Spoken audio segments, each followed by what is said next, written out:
Hey people, Anthony, 4x4 Diesel, and we've also got Johnny here, and we're working on this 1KD, getting a few jobs completed. And I wanted to discuss some really important things, and it's really to answer some questions in relation to why people are ending up with cracked pistons and what most of the causes seem to be. The first thing I would like to make clear is it's not my information, it's just what we know from the vehicles we see, the people that contact us. Obviously, we've got quite a community there with all the Facebook groups, the PRADO Hospital Facebook page, the YouTube channels. So we do get a lot of results back as to, you know, what's happened, and usually can have a fair idea working out why. I mean, the reason I need to do this is just to answer a few questions. There's a few people, other people obviously got their YouTube channels, and anyone can stand there in front of a camera, and I get that, and say whatever they like. And you know, they might be saying, you know, they could be the engine rebuilding specialist, they could be some other sort of diesel specialist, whatever the case may be. They might be no special at all whatsoever. They could have just seen a whole lot of everybody's YouTube videos and they've got it all figured out. But what I would like to share is some facts about what we see. Now, there is, of course, everybody knows Peter, and if you don't, well, that's right. So Peter does some engine rebuilding up there in Brisbane,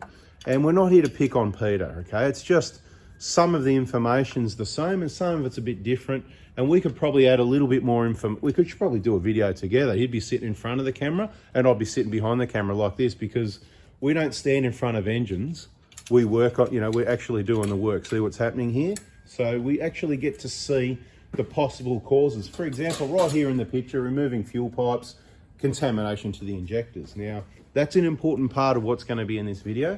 I'm going to try and keep it short and sweet, but firstly, I'd like to agree, in that recent video, and I suppose you don't need to see it, and I've said, look, don't be listening to other people too much. For example, again, I don't want to be picking on the guy, but he's got videos, and we've done correction videos. So I think we've probably got a playlist there on it, you know, correcting misinformation or something, right? Giving all the wrong torque specifications. So as far as the top end of the motor, the injectors, the clamps, the return line, the fuel pipes, wrong. From memory, there wasn't one correct torque specification given in the videos, which is not good, because if you're watching that video, you're going to have the wrong information. So as far as I'm concerned, unfortunately, you sort of discredit yourself by giving all this wrong information. Okay, now some things we can agree on. Obviously, this is a little 4-cylinder engine. It's a 3-litre 4-cylinder diesel engine. So when you put that, particularly in a PRADO, can be in a HILUX. People like to gear up their HILUXes, big wheels and tyres, big bull bars, block all the airflow, modified to the max. You know, people love to do that. It's still a little 4-cylinder engine. You get a PRADO or a HILUX, heavily loaded, put a caravan on the back and tow around Australia. It's absolutely high risk. But your best chances of not popping a piston is having it running in peak condition. And it's well documented, again, not my information, but by Toyota, about that. There's documents, there's a few different documents that I shared probably 10 years ago now. So all these documents going around, you know, they all came out of somewhere. Now, one of them clearly talks about wrong combustion and injectors being the cause of cracking the pistons. It also talks about making the pistons more robust. Okay, so you can refer to those documents if you like. We've posted them on our Facebook groups many times, okay? So the main thing is we want to agree that towing, heavy towing and long towing caravans around Australia behind a 1KD is definitely risky, but it's not the #1 contributor. I think we all know from a number of factors that the remaps and the tunes, I mean, even he is saying it's up to over 40%. It's grown, it's exploded, but what he's seeing is engines exploding due to remaps. So let's just say about half of them have chips, tunes and remaps. Okay, no worries. And you know, he says that whatever percentages it was back then, it was probably a lot less engines back then. So as they get older, you're going to see more cracked pistons. It's as simple as that. Now, the same reasons is going to be, it's the same reasons. Now, he sort of says, oh, you know, they don't even make it to 170. Well, you know, that's not what we see. Everybody can see in our Facebook groups and pages and everything, the massive PRADO HILUX community, most people make it to a lot further than 170,000 Ks. I mean, the people that contact us quite often in doing injectors late, I mean, this one It's 13 years old. It looks like it's got the original injectors in it, okay? It's only done lower Ks. I think it's around the 140 mark. I've forgotten. I can't even remember since yesterday. But the thing is, the fuel pipes have been off before, right? So fuel pipes, and that leads me to all these low kilometre ones that apparently are cracking pistons, which I don't hear of. So if you go across all our groups and pages, you can search Facebook and whatever, generally you don't hear pistons cracking at 100,000 Ks or something like that. And if you do, they're the ones that have, look, this is what I'm going to say. There's always a reason. There's absolutely always a reason. And you can't always find out what it is, but at least 90% of the time, you've got a fair idea what it is. And now we know, out of all the engines that crack pistons that go there, about half of them, close to half of them, have got remaps, chips and tunes. And of course, they probably never heard of proper engine maintenance and replacing the injectors, okay? So they probably spent their money on the remap. So that's the major contributor, clear and just way ahead of anything else. Now, so what are the other causes? Well, the other main causes, like I said, Toyota also documented. So he's documented the remaps are the cause of about 50%. So that's not my information, that's his information. Toyota's documented that wrong combustion caused by injectors, you know, these things here, they are the cause of wrong combustion and the problem with the piston, okay? That's what causes the piston to crack. Now, you can try and make the piston stronger, we've said it before, but if you've got wrong combustion, it might make it last longer, it might help, you know, piston's more robust and all that, but it's not. So what you're seeing here in front of you would be the cause of, you know, if injectors play up. Look, you know, there's all this, oh, and injectors were tested and they're okay. Well, to be honest, I don't trust injector bench testing anyway, right? You know how many times injectors, you know, it can go either way. You can have injectors that are not quite right, and I just don't trust that anyway, because, you know, when we see injectors that are 8, 10 years old, even if they've done 100, 150,000 Ks, you can see the wear on them with your eye. You know those components cannot be working correctly. We've been through this in all the older videos. I'm not going to waste time on it, but when you do, so every 40,000 Ks on these engines, if, depending who you're taking it to for service, this is what's meant to happen. Actually, the injectors are meant to come out. The proper procedure is removing the injectors and replacing those seats. But can you imagine the contamination, the amount of problems you'd have with engines? And I just want to say, this is just a pre-clean on the head, you know, before we pull the injectors out. It gets cleaned up properly later. We're just mainly, it's actually a pretty clean engine. It's actually really clean in there, which is good. This guy hasn't had it long. Isn't it amazing? We had one, when was it? Oh, okay, one of the engines were replaced. That was filthy inside. He's like, oh man, I'm doing the oil changes every 5,000 Ks and whatever.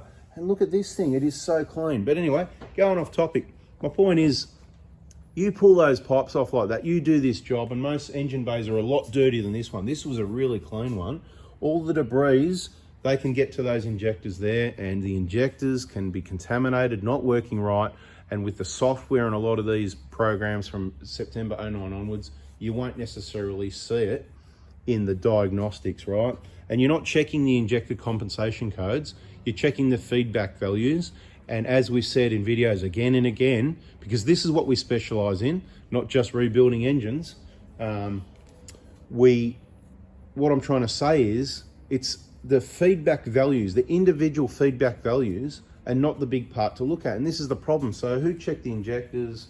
Oh yeah, you know, before any trips and that sort of thing. If you're going to places that are looking at the feedback values and telling you everything's okay, you're going to the wrong places. You really need to get on these videos, or get a workshop that's on the videos. If you find a workshop that goes, oh yeah, that, you know, that Anthony guy, yeah, no, he's, you know, you don't have to agree with everything. We don't all have to agree on everything, right? But if we sat down together and had a meeting, a boardroom table, and we discussed everything till we all understood everything, what we meant, then we would agree, because facts are facts and what happens, right? And of course, everybody's entitled to their opinion, and that's why up in Queensland, he's entitled, that's what he says, his experiences. But so probably just to shed some light on, you know, if the vehicle's done 100,000 Ks or 80,000 Ks, look, I know someone that had one of his rebuilt engines that cracked his pistons at 90,000 kilometers, okay? So I can say that, because absolutely without, and if I know one, there's plenty of other people that haven't. Look, and that's the other thing he says, oh, you know, this one had an engine at 100-something thousand and it's back for another one at 230. Well, okay, so when it got the engine at 100, did it get new injectors? Oh no, they were okay, there was nothing wrong with them. So, you know, see what I mean? There's these so many variables of possible contamination here. Possible injectors weren't replaced because they were okay. People have checked injectors that they're only looking at not compensation codes, feedback values. There's all these, you know, so many varying factors. Fuel contamination, okay? And of course, that towing is a big contributor.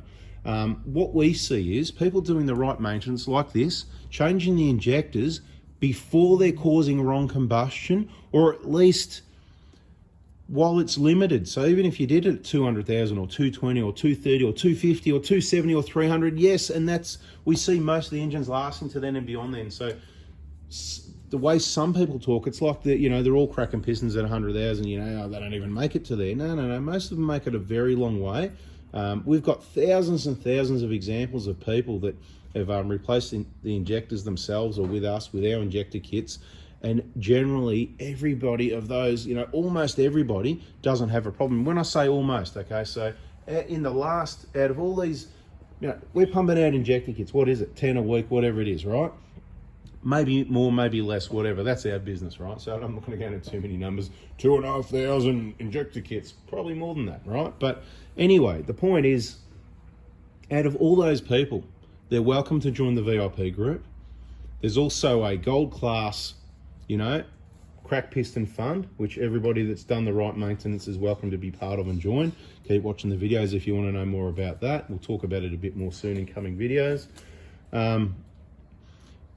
Basically, I don't even know what I'm talking about now. It's just out of control. I mean, I'm just sick of repeating myself, to be honest. So just understand, you know, 170, that's the ballpark number, and it's good that people are providing feedback, but he said it himself, you know, he's not the specialist in remaps and that. I'm not a specialist on remaps either, right?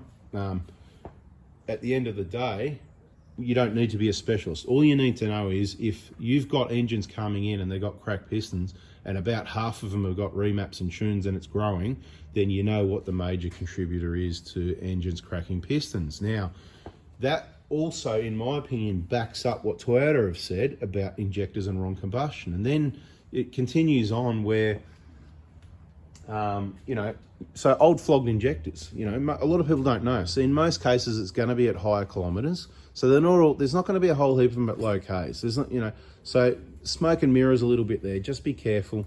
I mean, whatever, you know, it's just whatever, a bit over it. At the end of the day, don't watch other people's information. Don't talk to me about it, because I've had a number of people say, oh, have a look at this clown, you know, he's going again and whatever, and you know, a couple of questions, have you seen this, whatever. No big deal, but hopefully this answers your question and questions, and you sort of see it a bit from our perspective, what we see. We've got a whole heap of people, they're doing the maintenance, they don't have cracked pistons. There's one in the last, what, 2 or 3 years or whatever it is that we've used one from the crack piston fund, but he happened to have no coolant in the engine just over 1,000 kilometers before it cracked the piston. No coolant, and the coolant temp went to 125 degrees. See, that's going to be a major contributor. I don't know whether that was the cause. Other things happened, like he thought he had an oil leak. So he thought it was the valve cover gasket or something like that. So he pulled the valve cover off. So he had the pipes off. So was it the contamination? Was it cooking the engine? Was it a bit of both? Sometimes you just never know. You know, you can say, oh, you know, it's not caused by the injectors or it's not caused by whatever. It's caused by, it's not, let's just blame it all on injectors either. Injectors are a major part of the picture, just like the tuning is. But also the engine design is, we've said it before again, to have airflow, water cooling, air cooling, and all these systems in place. And if you modify them, it is a contributor. And then once you've modified it, you still want to tow caravans around Australia. You know, when this happens, it often happens to people when they're on a trip. So make sure you got your RAC, whatever, total top cover. We can't replace everyone's engine, but you know, we only do brand new long motors, okay? Because we don't want cracked pistons at 90,000 Ks or any other time like that, okay? All the latest engines would have all the latest pistons. Toyota are selling heaps of engines. They wouldn't have had engines sitting around for 10 years waiting to be sold. They're going to be reasonably fresh, because I suppose I'm saying to you people, if you've got to get an engine, I recommend the brand new long motor, you know? I don't trust rebuilds. I see oil leaks, I see burning oil. There's different engine rebuilders around, whatever. This is what we hear from people. Again, not my information. I'm just telling you what has been provided directly to me by clients. We get vehicles coming in, including V6s that get rebuilds, and there's different reasons why they fail. So you just really need to be all over the information to avoid these problems yourself. And I know it's not a very good video, but at the end of the day, at least you got to see some work happening on a 1KD, a little bit, right there. That's the real 1KD right there. This one, it's not going to have a problem, right? So it's at 130, 140,000 Ks. It's a 2010. It's going to get injectors now. And I just about bet my money that this is going to go for at least 300,000 or 400,000 Ks, even if we didn't change the injectors again, because the full DLC injectors are going into the engine. We're doing the job as per factory or better. It's 13 years old already. So I'll give it another 13 years, pretty much regardless of kilometers. As long as, do not let, look, once we've done your engine or your injectors, or they've been done right, don't allow that every 40,000 K fuel pipes coming off thing to happen. Risk of contamination, okay?